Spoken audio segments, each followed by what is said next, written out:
Hi, to enable pairing mode on your QCY T1C is the first step.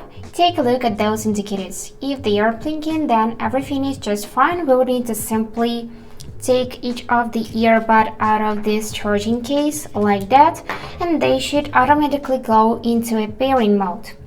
So go in your phone settings, choose Bluetooth and enable it by tapping on the switcher, and now you should see the name of your device in the list of other devices. Simply tap it like that, and now it is connected because we can see the status connected and we can check it in the tab My Devices.